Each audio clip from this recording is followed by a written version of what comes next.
দৈনিক আল্লাহ রাব্বুল আলামিন আমাদেরকে 5 বার কল দেন। ফজরের সময় আল্লাহ একবার কল দেন মসজিদের মাইক থেকে, বান্দা অনেক ঘুমাইছো আর ঘুমায়ো না, এখন একটু উঠো, আসো আসো, এখন ফজরের নামাজটা পড়ে নাও, তোমার সারা দিনের মধ্যে আমি আল্লাহ রিজিক বরকত দিয়ে ভরপুর করে দিব। আপনি ফজরে আল্লাহর ডাক শুনলেন না, দুপুর বেলায় আবার আল্লাহ আপনাকে কল দিল, আবার কল দিল বান্দা আসো, আবার দুপুর বেলাতেও আল্লাহর কল আপনি রিসিভ করলেন না। এরপরে আসর যখন হয়ে গেল আবার আল্লাহ কল দিল আপনাকে, বান্দা আসো 5টা মিনিট আমাকে সময় দিয়ে দাও। দুপুর বেলা আসরের সময়ও আপনি আল্লাহর কল রিসিভ করলেন না। মাগরিবের সময় আবার আল্লাহ কল দিলেন, তবু আপনি রিসিভ করলেন না। আল্লাহ এশার সময়, রাত্রি শেষ হয়ে যাবে, রাত্রি শুরু হয়ে যাচ্ছে, আল্লাহ আবার আপনাকে কল দিল, বান্দা আসো আসো, আমি রবের দিকে আসো, আমি রবের দিকে তোমরা ফিরে আসো। কিন্তু এশার সময় হয়ে গেল, তারপরও আল্লাহর কল রিসিভ করলেন না। 5টা মিনিট আল্লাহকে সময় দেওয়ার জন্য মসজিদে আসলেন না, ঠিক কিনা? যৌবন বয়সে সরকারি চাকরি করলে বৃদ্ধ বয়সে যেমন বসে বসে ভাতা পাওয়া যায়, পেনশন পাওয়া যায়, ঠিক তেমন করে নবী বলেন যে বান্দা যৌবন বয়সে বেশি বেশি আল্লাহকে সিজদা দেয়, বেশি বেশি আল্লাহর ইবাদত বান্দেগি করে, ওই বান্দা বৃদ্ধ বয়সে যদি ইবাদত নাও করতে পারে, তাহলে যৌবনের ইবাদতের কারণে বৃদ্ধ বয়সে ওই বান্দা বসে বসে সওয়াবের অংশীদার হবে। সুবহানাল্লাহ। আজকের জুমার আলোচনার বিষয় হচ্ছে রবের দিকে প্রত্যাবর্তন, অর্থাৎ রবের দিকে ফিরে আসা। আল্লাহ সুবহানাহু ওয়া তাআলা এই দুনিয়াতে আমরা মানুষদেরকে অল্প কিছু দিনের জন্য, অল্প কিছু সময়ের জন্য পাঠিয়েছেন। আর এই পৃথিবীতে আমরা মানুষরা আসার আগে প্রত্যেকটা মানুষের কাছে আল্লাহ সুবহানাহু ওয়া তাআলা একটা ওয়াদা নিয়েছেন। এই ওয়াদাটা নেওয়ার পরেই আল্লাহ আমাদেরকে দুনিয়াতে পাঠিয়েছেন। প্রিয় মুসল্লি কেরাম, এই ওয়াদাটা কি? আল্লাহ রাব্বুল আলামিন কোরআন মাজিদের মধ্যে এই ওয়াদা সম্পর্কে বলছেন। আল্লাহ রাব্বুল আলামিন বলেন, وَإِذْ أَخَذَ رَبُّكَ مِنْ بَنِي آدَمَ مِنْ ظُهُورِهِمْ ذُرِّيَّتَهُمْ وَأَشْهَدَهُمْ عَلَى أَنفُسِهِمْ أَلَسْتُ بِرَبِّكُمْ قَالُوا بَلَى شهدنا أن تقولوا يوم القيامة إنا كنا عن هذا غافلين। আল্লাহ রাব্বুল আলামিন কোরআনের মধ্যে আয়াতটা দিয়ে দিয়েছেন, সূরা আরাফের 172 নম্বর আয়াত। আর নবীজি মুসনাদে আহমদের হাদিসের মধ্যে, সহিহ হাদিসের মধ্যে আল্লাহর নবী মুহাম্মদ সাল্লাল্লাহু আলাইহি ওয়াসাল্লাম বলেছেন, আমাদের জন্মের আগের ঘটনা বলছি, দুনিয়ার সব মানুষকে ওই আরাফাতের ময়দানে নোমান নামক জায়গায় আদমের পিঠে ডান হাত আল্লাহ স্পর্শ করাইছিলেন। এরপরে সব মানুষ ওখান থেকে পিঁপড়ার ন্যায় ছোট ছোট মানুষ বের হয়েছিল। সুবহানাল্লাহ বলবেন না? এই সব মানুষ আমরা ওখানে বের হয়েছিলাম। বের হওয়ার পরে এই পিঁপড়ার ন্যায় মানুষদেরকে আল্লাহ সুবহানাহু ওয়া তাআলা একটা ওয়াদা নিলেন। ওয়াদাটা কি? আল্লাহ সুবহানাহু ওয়া তাআলা বলেছিলেন, আলাস্তু বিরাব্বিকুম, আমি কি তোমাদের রব নই? আমি কি তোমাদের প্রতিপালক নই? তখন আমরা বলেছিলাম ক্বালু বালা, হ্যাঁ আপনি আমাদের রব, আপনি আমাদের প্রতিপালক। জোরে বলেন সুবহানাল্লাহ। তাহলে আল্লাহ সুবহানাহু ওয়া তাআলা আমাদের রব, আমাদের প্রতিপালক, তিনি আমাদেরকে এই দুনিয়াতে পাঠিয়েছেন অল্প সময়ের জন্য।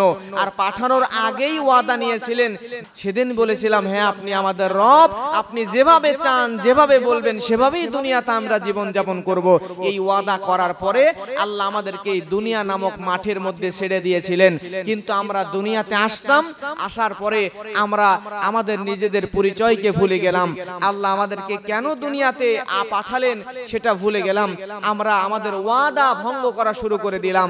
এরপরে আমরা আমাদের রবের দাসত্বের শৃঙ্খল থেকে বের হওয়ার চেষ্টা করা শুরু করে দিলাম। নাউজুবিল্লাহ বলেন। এখন আমরা আল্লাহর কাছে ওয়াদা করে আসলাম, আপনার প্রতিপালক আপনি, আপনার ইবাদত করব, আপনার দেখানো নির্দেশনা অনুযায়ী চলবো, কিন্তু দুনিয়াতে এসেই আল্লাহর সেই দেখানো পথ অনুযায়ী না চলে আমরা আল্লাহর দাসত্বের শৃঙ্খল থেকে বের হয়ে চলে আসতেছি। প্রিয় ভাইরা, এই কাজ আমরা করতেছি। এখন যারা এই আল্লাহর দাসত্বের শৃঙ্খল থেকে বের হয়ে যাচ্ছেন, ঠিকমতো ইবাদত বান্দেগি করছি না আমরা যারা, তাদেরকে আল্লাহ সুযোগ দিয়ে এসেছেন, সুযোগ দিয়ে রেখেছেন, বান্দা তোমরা যারা বিপদগামী হয়ে গিয়েছো তারা ফিরে এসো আমি আল্লাহর দিকে। আর আজকের আলোচনার বিষয় হচ্ছে আর রুজু ইলাল্লাহ, আল্লাহ সুবহানাহু ওয়া তাআলার দিকে ফিরে যাওয়া। জোরে বলেন সুবহানাল্লাহ। তার মানে প্রিয় ভাইরা, আমাদেরকে আল্লাহ যেই ওয়াদা নিয়েছিলেন, নিয়ে দুনিয়াতে পাঠালেন, ওই ওয়াদা মোতাবেক কাজ করার দরকার। জোরে বলেন আছে না নাই? আমরা যে আল্লাহর কাছে ওয়াদা করেছিলাম, এই ওয়াদা কি আমাদের মনে আছে? জোরে বলেন তো, সবাই বলবেন। আমরা আল্লাহর কাছে যে ওয়াদাটা করেছিলাম, এই ওয়াদাটা কি আমাদের মনে আছে? মনে না থাকারই কথা, কারণ ছোটবেলার কথাই তো আমাদের মনে নাই। আর ওই ওয়াদা তো হয়েছিল আমাদের দুনিয়াতে মানব হিসেবে জন্ম নেওয়ার আগে, ঠিক না? মানব হিসাবে জন্ম নেওয়ার আগে এই ওয়াদাটা হয়েছিল। সেই ওয়াদাটা মনে রাখার কথা না, কারণ দুনিয়াতে আমরা ছোটবেলা কি করেছি না করেছি এটা আমরা অনেকেই জানি না। আমরা এটা আমাদের নানি দাদি আছে না, নানি দাদির কাছে জিজ্ঞেস করে নি। নানিরা বলে, দাদিরা বলে, ছোটবেলায় তুই খুব দুষ্টু ছিলি, তুই ওই কাজটা করেছিলি, এটা করতেছিলি, এগুলো আমাদেরকে বলে। আর আমরা বলি তাই নাকি, আমি এটা করছিলাম? এরকম হয় কিনা? নানি দাদির কাছ থেকে আমাদের ছোটবেলার গল্প শুনি, যেগুলো আমাদেরই মনে নাই। তাহলে প্রিয় ভাইরা, নানি দাদির গল্প যদি আমাদের মনে না থাকে, তারা যদি আমাদেরকে মনে করায় দেয়, তাহলে দুনিয়াতে আসার আগে যে গল্প, এটা তো আমাদের মনে থাকার কথা না। তাহলে এটা আমরা কেমনে জানবো? আল্লাহ দিয়েছেন কোরআন, এই কোরআন থেকেই আমরা জন্মের আগের পরের সব ঘটনা বলে জানতে পারবো। জোরে বলেন সুবহানাল্লাহ। আমার প্রিয় ভাইরা, লক্ষ্য করেন, জন্মের আগের কথাগুলো জানবো কোরআন থেকে, আর ছোটবেলার কথাগুলো আমরা জেনে নেব নানি দাদির কাছ থেকে। কথা বলেন ঠিক কিনা? তাহলে আমরা কোরআন থেকে জানলাম, আমরা জন্মের আগে আল্লাহ আমাদেরকে, আল্লাহ রাব্বুল আলামিন আমাদেরকে প্রশ্ন করেছিলেন, আলাস্তু বিরাব্বিকুম, আমি কি তোমাদের প্রতিপালক নই? আমরা বলেছিলাম ক্বালু বালা, হ্যাঁ আপনি আমাদের রব, আপনি আমাদের আল্লাহ। আল্লাহ রাব্বুল আলামিন এই কথা যখন বান্দারা বলল, সঙ্গে সঙ্গে বান্দারা আরো বলল, শাহিদনা আও তাকুলু ইয়াউমাল কিয়ামাতি ইন্না কুন্না আন হাযা গাফিলিন। আল্লাহ রাব্বুল আলামিন কোরআনে জানিয়ে দিচ্ছেন, এ কথা বলল, হ্যাঁ আপনি আমাদের রব, আর আমরা সাক্ষী রইলাম এই জন্য যে তোমরা কিয়ামতের দিন যেন না বলো আমরা তো এই বিষয়ে গাফিল ছিলাম।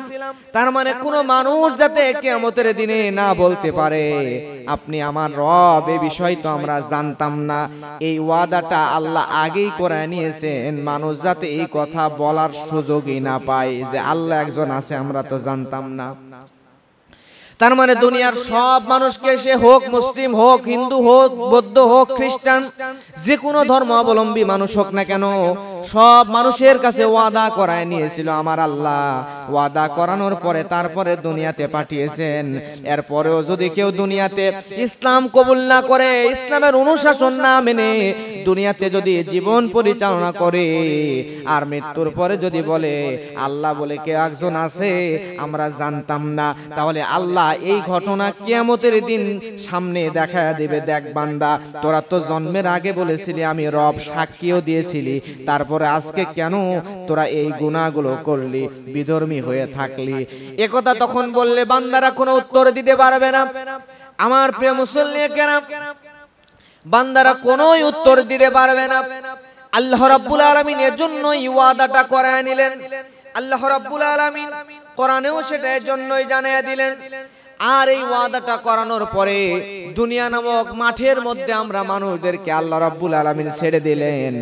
কারণ কি প্রিয় ভাইরা, আপনার লক্ষ্য করে দেখেন, একজন মালিক যদি একজন রাখালকে 100 ছাগল দিয়া যদি বলে এই ছাগলগুলা জমিনের মধ্যে নিয়ে যাও, জমিনের মধ্যে নিয়ে যাওয়ার পরে সারা দিন এই ছাগলগুলোকে চড়াবা, খাওয়াবা, সন্ধ্যার সময় নিয়ে আসবা, এইবার মালিকের কাছ থেকে ছাগল নিয়ে রাখাল চলে গেছে মাঠে চরানোর জন্য। ছাগল নিয়ে যাওয়ার পরে যদি সারাদিন ঘুমায় তারপরও মালিক কিছু বলবে নাকি? ছাগল ছেড়ে দিয়ে সারাদিন ঘুমাচ্ছে, এই ঘুমের মধ্যে ছাগল যদি 5টা বাঘে খেয়ে ফেলে তারপরও মালিক ওই জায়গায় কিছু বলবে না।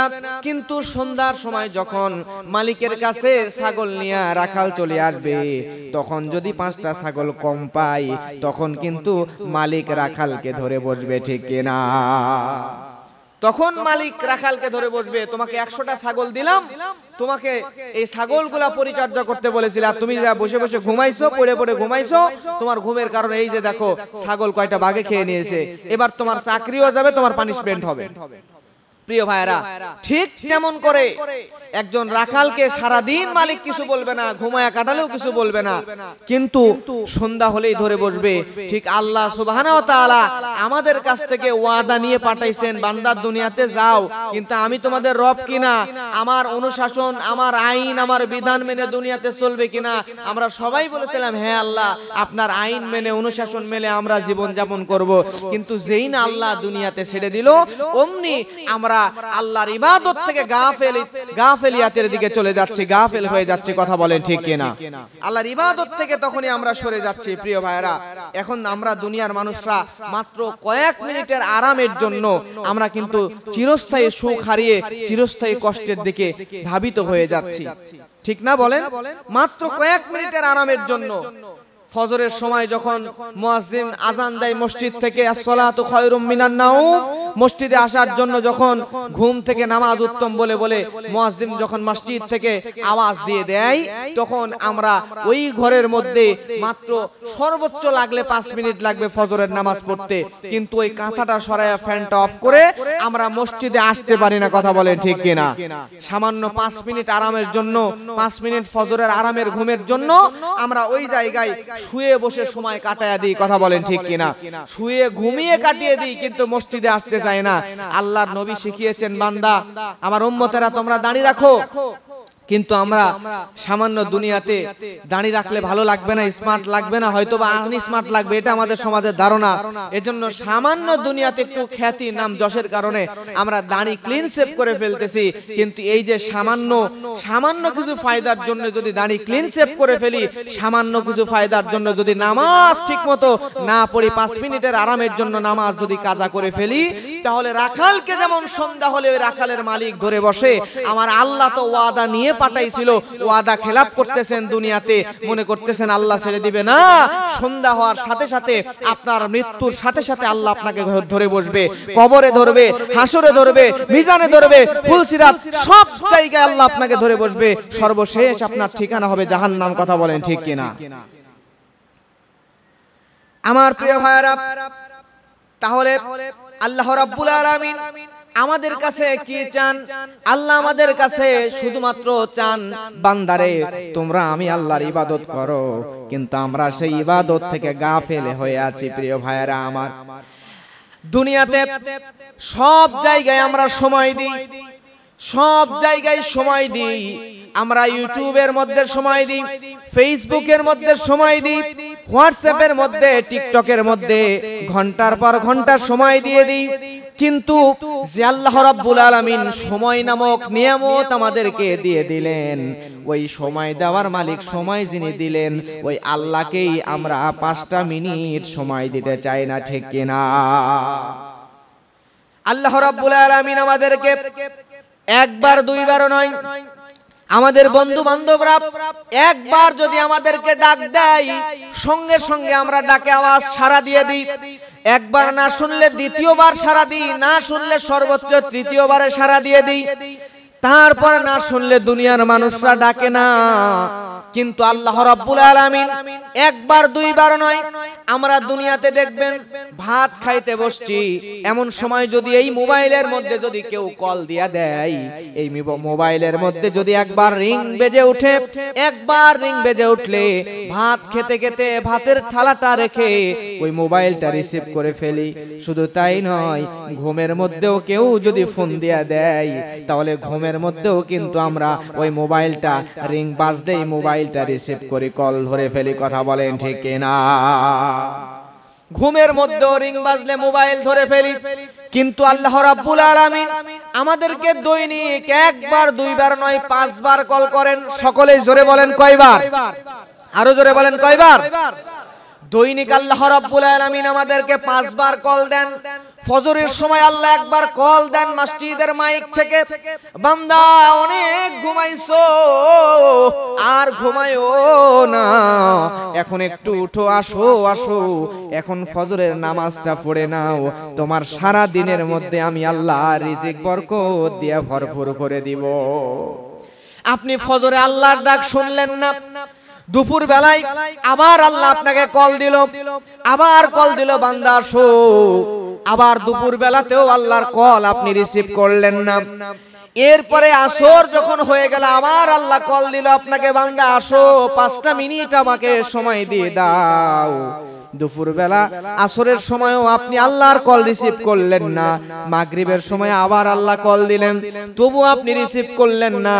আল্লাহ এশার সময় রাত্রি শেষ হয়ে যাবে, রাত্রি শুরু হয়ে যাচ্ছে, আল্লাহ আবার আপনাকে কল দিল, বান্দা আসো আসো, আমি রবের দিকে আসো, আমি রবের দিকে তোমরা ফিরে আসো। কিন্তু এশার সময় হয়ে গেল, তারপরও আল্লাহর কল রিসিভ করলেন না। 5টা মিনিট আল্লাহকে সময় দেওয়ার জন্য মসজিদে আসলেন না, ঠিক কিনা? 5টা মিনিট আল্লাহকে সময় দেওয়ার জন্য আপনি মসজিদে আসলেন না। কিন্তু দেখেন তো আল্লাহ আপনাকে, এই যে রাখাল যদি তার কাজের অবহেলার কারণে ছাগল যদি বাঘে খেয়ে ফেলে, তাহলে রাখালের কিন্তু চাকরি চলে যায়, এমনকি পিটনিও খাওয়া লাগে মালিকের কাছ থেকে। কথা বলেন ঠিক কিনা? আপনি গার্মেন্টসে যাবেন চাকরি করার জন্য, আপনি যদি সময় মতো অফিসে না আসেন, কাজ যদি ঠিক মতো না করেন, তাহলে কিন্তু আপনাকে ঠিক মতো মাস শেষে বেতন দেওয়া হবে না। প্রিয় ভাইয়েরা, আল্লাহ সুবহানাহু ওয়া তাআলা আপনাকে একটা কাজ দিয়ে দুনিয়াতে পাঠিয়েছেন, এই আল্লাহর কাজটা, ইবাদত বান্দেগিটা ঠিক মতো যদি না করেন, তাহলে আল্লাহ তো চাইলে আপনার যেই আলো বাতাস, আপনার যে অক্সিজেন, এই অক্সিজেন বন্ধ করে দেওয়ার ক্ষমতা আল্লাহর আছে না নাই? জোরে বলেন, আপনার অক্সিজেন বন্ধ করার ক্ষমতা আল্লাহর আছে না নাই? আল্লাহ যদি চাইতেন তাহলে আল্লাহ সুবহানাহু ওয়া তাআলা বলতেন, বান্দা আমি তোমাকে ফজরে ডাকলাম, জোহরে ডাকলাম, আসরে ডাকলাম, মাগরিবে ডাকলাম, এশার সময় ডাকলাম, কিন্তু হে যুবক তুমি আমার ডাকে সাড়া দিলা না, আমি আল্লাহ তোমার অক্সিজেন বন্ধ করে দিব, তাহলে 1 মিনিট বেঁচে থাকার মতো শক্তি আপনার মধ্যে থাকতো না। কথা বলেন ঠিক কিনা? কিন্তু আজকে আমরা হেলায় হেলায় কাটিয়ে দিচ্ছি, সময়টা নষ্ট করে ফেলতেছি, বাপ মা বন্ধু বান্ধব মোবাইল সব জায়গায় সময় দিচ্ছি, কিন্তু এই সময়টা যিনি আমাদেরকে দান করলেন সে আল্লাহকে সময় দেওয়ার মতো 5টা মিনিট সময় আমরা বের করতে পারতেছি না। কথা বলেন ঠিক কিনা? কিন্তু আজকে যুবক বয়সে আপনি সালাত আদায় করবেন, যুবক বয়সে আপনার রুকু করার শক্তি আছে, দাঁড়িয়ে থাকার শক্তি আছে, এরপরে আপনি সিজদায় যাইতে পারতেছেন, কিন্তু এমন একটা সময় আসবে যেই সময় আপনি চাইবেন কিন্তু আপনি সিজদায় যাইতে পারবেন না, আপনার সিজদায় যাওয়ার মতো শরীরে শক্তি থাকবে না। আপনি বসে বসে, যারা বসে নামাজ পড়ে সিজদা দিতে পারে না, তাদের কাছে জিজ্ঞেস করবেন যে এই সিজদা না দেওয়ার জন্য যে কত কষ্ট হয়, সিজদা দেওয়ার যে কত আলাদা একটা মজা, এইটা আপনি যারা সিজদা দিতে পারে না অসুস্থতার কারণে, তাদের কাছে একটু জিজ্ঞেস করে দেখেন সিজদা দেওয়ার ভিতরে কত মজা। আজকে আপনার সিজদা দেওয়ার সুযোগ আছে কিন্তু আপনি অবহেলা করছেন, কিন্তু যেদিন এমন সময় আসবে আপনি আর নামাজে সিজদা দিতে পারবেন না, তখন বুঝবেন যে কতটা কষ্ট। আপনি যতই নামাজ পড়েন, সিজদার যে একটা আলাদা মজা, এই মজা এমনিতে আপনি আর পাবেন না। এজন্য সময় থাকতেই যুবক বয়সেই বেশি বেশি আল্লাহকে সিজদা দেওয়ার দরকার। জোরে বলেন আছে না নাই? যারা সিজদা দিতে পারে না তারাই বুঝে সিজদা না দেওয়ার কত কষ্ট। আল্লাহর নবী হাদিসের মধ্যে বলছেন, আল্লাহর নবী মুহাম্মদ সাল্লাল্লাহু আলাইহি ওয়াসাল্লাম বলেন, আকরাবু মা ইয়াকুনুল আবদু মির রাব্বিহি ওয়া হুয়া সাজিদুন। আল্লাহর নবী বলছেন, বান্দা নামাজের সিজদায় যখন যায় তখন ওই বান্দা আল্লাহ সুবহানাহু ওয়া তাআলার সবচাইতে নিকটবর্তী হয়ে যায়। সুবহানাল্লাহ। তার মানে আমি আপনি যখন সিজদায় চলে যাই তখন আল্লাহর সবচাইতে নিকটবর্তী আমরা হয়ে যাই। শুধু তাই নয়, কোন বান্দা যখন সিজদায় যায় তখন যে বান্দায় সিজদায় গেল ওই সিজদারত বান্দার মধ্যে আর আল্লাহ সুবহানাহু ওয়া তাআলার মধ্যে কোনো পর্দা থাকে না। জোরে বলেন সুবহানাল্লাহ।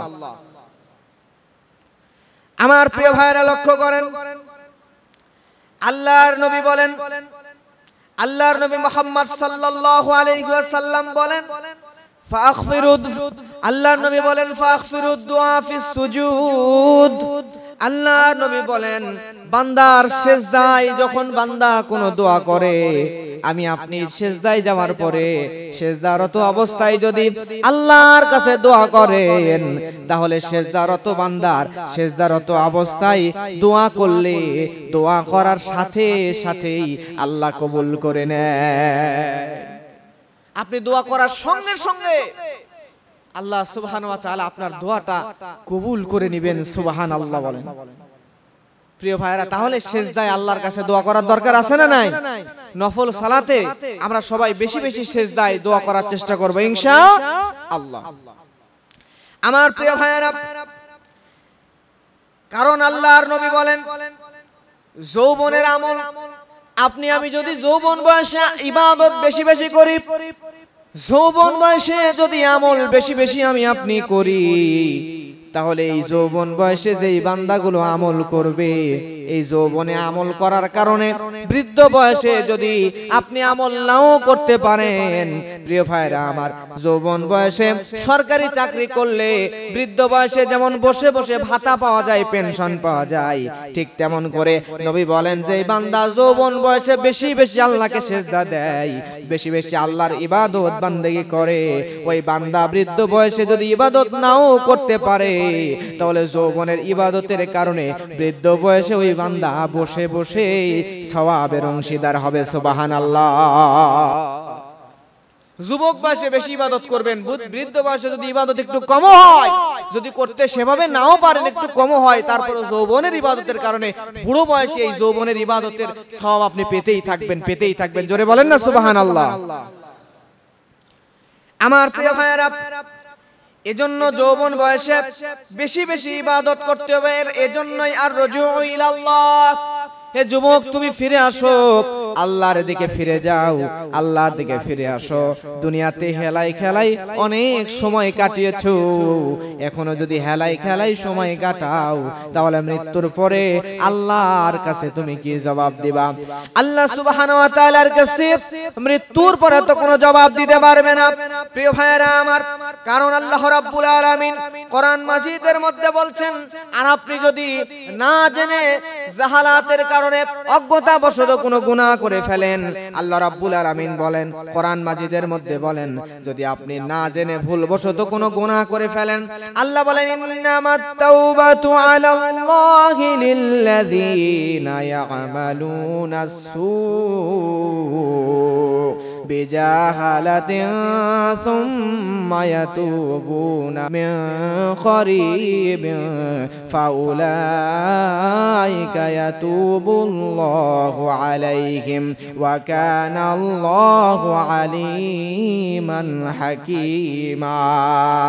আল্লাহ রাব্বুল আলামিন কোরআনের আয়াতের মধ্যে বলে দিচ্ছেন, আল্লাহ অবশ্যই সেই সকল মানুষের তওবা কবুল করে নেবেন যারা জাহালাতের কারণে ভুলবশত গুনাহ করেছে এবং অতি সত্বর যারা তওবা করে ফেলেছে, ওই বান্দাদের সকল তওবাকে আল্লাহ রাব্বুল আলামিন কবুল করে নেবেন। সুবহানাল্লাহ।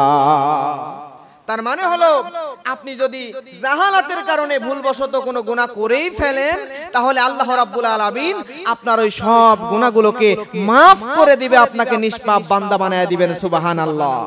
এজন্যই তো আর রুজু ইলাল্লাহ, আল্লাহর দিকে ফিরে আসো, তওবা করে আল্লাহর দিকে ফিরে আসো। তুমি যদি এক ধাপ আল্লাহর দিকে আসো, আমার আল্লাহ তুমি বান্দার দিকে 10 ধাপ এগিয়ে যাবেন। সুবহানাল্লাহ। ফিরে আসো, আল্লাহ তোমাকে maaf করে দিবে। প্রিয় ভাইরা আমার, তবে হ্যাঁ, আপনি যদি বৃদ্ধ হয়ে যান, আপনার বয়স হয়ে গিয়েছে, এমতো অবস্থায় মৃত্যু নিকটবর্তী হয়ে এসেছে, সারা জীবন গুনাহ করেছেন, আর মৃত্যুর আগে আগে তওবা করবেন, এমন তওবা কিন্তু আল্লাহর নিকট গ্রহণযোগ্য হবে না। কারণ কি দেখেন, রব্বুল আলামিন বলেন ওয়ালাইসাতিত তাওবাতু লিল্লাযীনা ইয়ামালুনাস সাইয়্যাত হাত্তা ইযা হাদারা আহাদাহুমুল মাউত قال إني তুবতুল আন।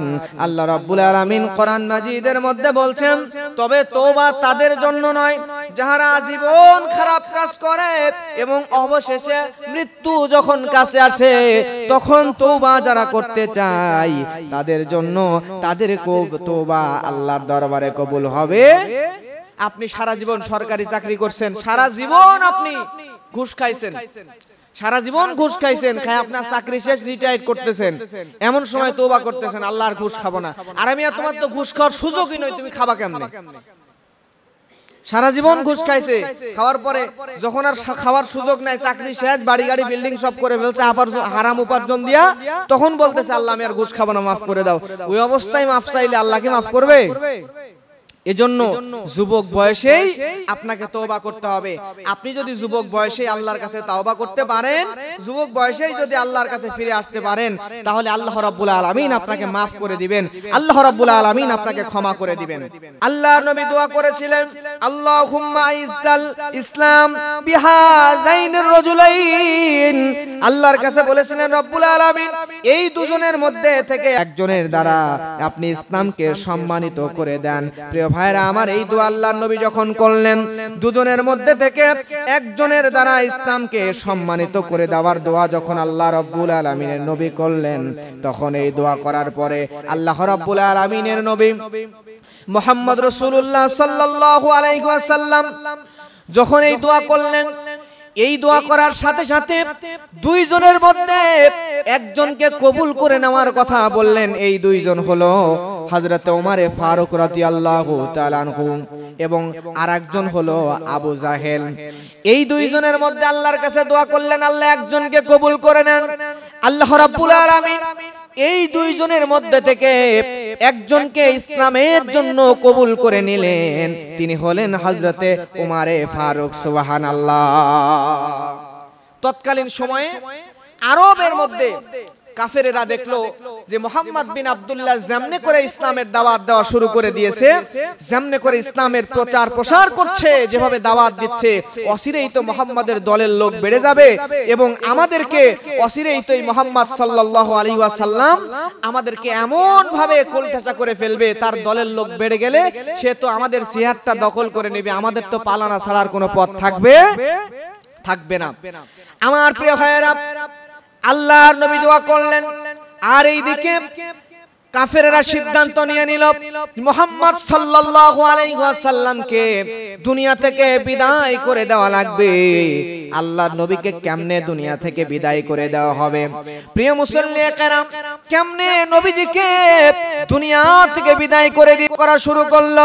এমনিতেই তো মানুষ আল্লাহর নবীকে হত্যা করতে চাইবে না, এজন্য কাফেররা চিন্তা ভাবনা করে পুরস্কার ঘোষণা করে দিল, ও মক্কার লোকেরা শুনে নাও, তোমাদের মধ্যে থেকে যেই ব্যক্তিটা মুহাম্মদ বিন আব্দুল্লাহকে হত্যা করতে পারবে সেই ব্যক্তির জন্য আমরা 100টা লাল উট পুরস্কারের ব্যবস্থা করব। জোরে বলেন নাউজুবিল্লাহ। প্রিয় ভাইরা আমার, যখন এভাবে 100টা লাল উট পুরস্কারের কথা বলা হলো, বলার পরে ওই জায়গায় হযরত ওমর ইবনে খাত্তাব রাদিয়াল্লাহু তাআলা আনহু তিনি তখন ইসলাম কবুল করেন নাই। ওমর ইবনে খাত্তাব রাদিয়াল্লাহু তাআলা আনহু তিনি সঙ্গে সঙ্গে রাজি হয়ে গেলেন, তিনি এবার আল্লাহর নবীকে হত্যা করার জন্য রওনা দিয়েছেন।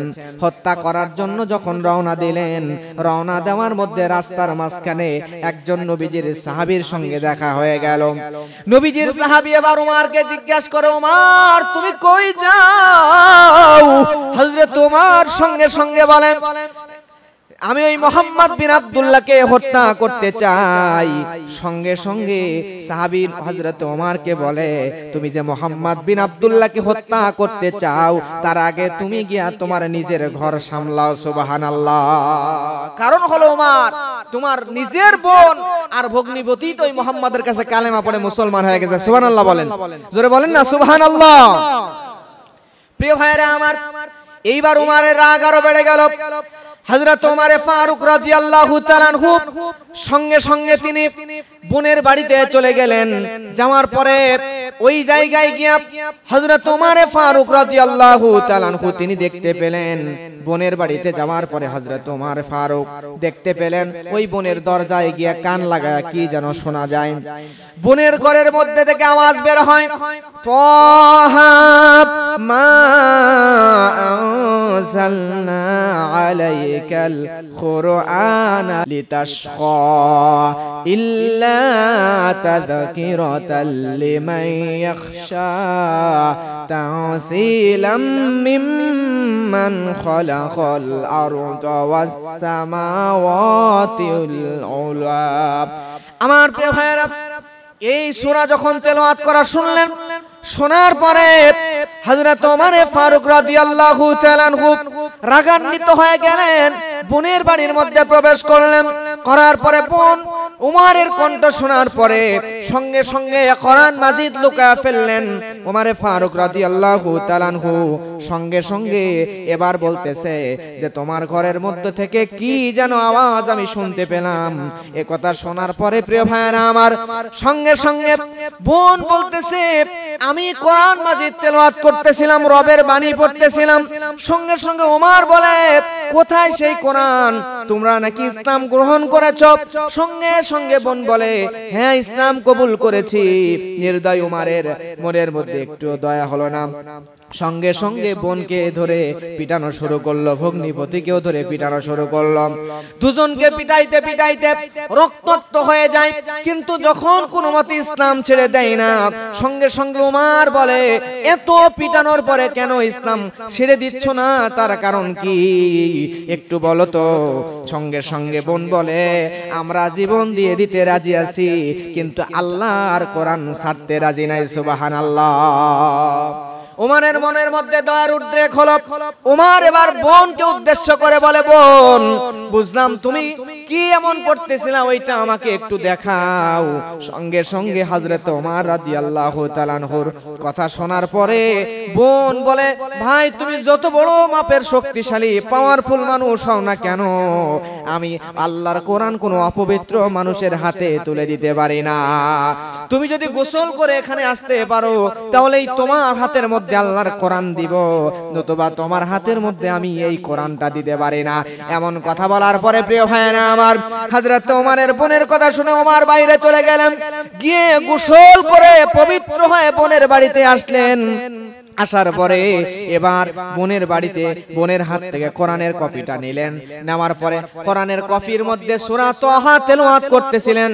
করতে করতে হঠাৎ করে একটা আয়াত পেয়ে গেলেন। আল্লাহ বলেন ইন্নানি আনাল্লাহু লা ইলাহা ইল্লা আনা ফা'বুদুনি ওয়া আকিমিস সালাতা লিযিকরি। আয়াত পড়ার পরে আল্লাহ তো বলছেন আয়াতের মধ্যে আমি আল্লাহ ব্যতীত কোনো ইলাহ নাই, অতএব আমার ইবাদত করো এবং আমার শরণার্থে তোমরা সালাত কায়েম করো। এই কথা যখন আল্লাহ রাব্বুল আলামিন কোরআনে বললেন, ওমর এই পড়াটা পাওয়ার পরে এই আয়াতটা পাওয়ার সঙ্গে সঙ্গে হযরতে ওমর রাদিয়াল্লাহু তাআলা আনহুর মধ্যে আল্লাহ রাব্বুল আলামিন হেদায়েতের নূর ঢুকায়া দিলেন। সুবহানাল্লাহ। ওমর রাদিয়াল্লাহু তাআলা আনহুর ভিতরে যখন হেদায়েতের নূর চলে আসলো, হযরত আমিরুল মুমিনিন খলিফাতুল মুসলিমিন হযরত ওমর রাদিয়াল্লাহু তাআলা আনহু সঙ্গে সঙ্গে তিনি করলেন কি আল্লাহ নবীর কাছে কালেমা পড়ার জন্য চলে যাওয়া শুরু করলেন। প্রতিমধ্যে নবীজির কাছে যখন ওমর যাবে, সাহাবীরা খবর পেল ওমরকে দেখার পরে আল্লাহ নবীর কাছে যখন আসতেছে ওমর লাঙ্গা তরবারি নিয়ে, সাহাবীরা বলে ইয়া রাসূলুল্লাহ আপনি নিরাপদ দূরত্বে চলে যান, ওমর আসতেছে হয়তোবা আপনাকে হত্যা করার জন্য আসতেছে। সঙ্গে সঙ্গে আল্লাহ নবী বলেন না আমার সাহাবীরা, ওমরকে দেখে আমার যা মনে হচ্ছে ওমর আমাকে হত্যা করার জন্য নয়, ওই ওমরকে আল্লাহ রাব্বুল আলামিন ইসলামের জন্য কবুল করে নিয়েছেন। ওমর রাদিয়াল্লাহু তাআলা আনহু নবীজির কাছে আসলেন, আসার পরে নবীজিকে হত্যা করবেন কি? নবীজির কদম মোবারকে হযরত ওমরের তরবারিটা ফালায়া দেওয়ার পরে আল্লাহর নবীকে বলেন, এ রাসূলুল্লাহ, আমি বুঝতে পেরেছি এতদিন আমি ভুলের মধ্যে ছিলাম, আপনি আমাকে পড়ায়া দেন লা ইলাহা ইল্লাল্লাহু মুহাম্মাদুর রাসূলুল্লাহ সাল্লাল্লাহু আলাইহি ওয়াসাল্লাম। হযরত ওমর ফারুক ইসলাম কবুল করে ফেললেন। প্রিয় ভাইরা আমার, এভাবে জাহেলিয়াত থেকে, জাহালাতের জীবন থেকে আমিরুল মুমিনিন হযরত ওমর ফারুক রাদিয়াল্লাহু তাআলা আনহুর হেদায়েত হয়ে গেল। ইসলামের জন্য নবীজির কাছে কালেমা পড়ে ইসলাম কবুল করলেন এবং এই ওমরই পরবর্তীতে ইসলামের মহামানব হয়ে গিয়েছিলেন। সুবহানাল্লাহ। আর রজু ইলাল্লাহ, ফিরে আসো আল্লাহর দিকে। তুমি যদি আল্লাহর দিকে 2 ধাপ এগিয়ে আসো, আমার আল্লাহ তোমার দিকে 10 ধাপ এগিয়ে যাবেন। সুবহানাল্লাহ। যুবক, অনেক সময় জীবনে নষ্ট করেছো, আর হয়তোবা সময় পাবা না। তুমি যে 50 বছর বাঁচবা তারও কোনো গ্যারান্টি নাই। আসার একটা সিরিয়াল আছে, যাওয়ার কোনো সিরিয়াল নাই। এজন্য আসো, রব কি ওয়াদা করে নিয়ে দুনিয়াতে পাঠিয়েছিল। আল্লাহ যে বলেছিল, আমি কি তোমার রব নই? আপনি তো বলেছিলাম জি, আপনি ক্বালু বালা, আপনি আমাদের রব। এই উত্তর তো আল্লাহকে দিয়েই আল্লাহ দুনিয়াতে পাঠিয়েছিলেন। তাহলে আল্লাহ বলেছিলেন, বান্দা দুনিয়াতে যাওয়ার পরে আমার আনুগত্য করবা তো? আপনি তো বলেছিলেন করব, তাহলে দুনিয়াতে এসে কেন আল্লাহর ওয়াদা ভঙ্গ করছেন? আল্লাহর ওয়াদা যদি ভঙ্গ করেন তাহলে জাহান্নাম ছাড়া আপনার কোনো উপায় নাই। অতএব প্রিয় ভাইরা, আসুন, ফিরে আসুন আল্লাহর দিকে। আল্লাহ সুবহানাহু ওয়া তাআলা আমাকে আপনাকে ক্ষমা করুন, আমাকে আপনাকে আমাদের ভুল ত্রুটিগুলো ক্ষমা করে আল্লাহ সুবহানাহু ওয়া তাআলার দিকে ফিরে আসার তৌফিক দান করুন। সকলে বলেন আল্লাহুম্মা আমিন।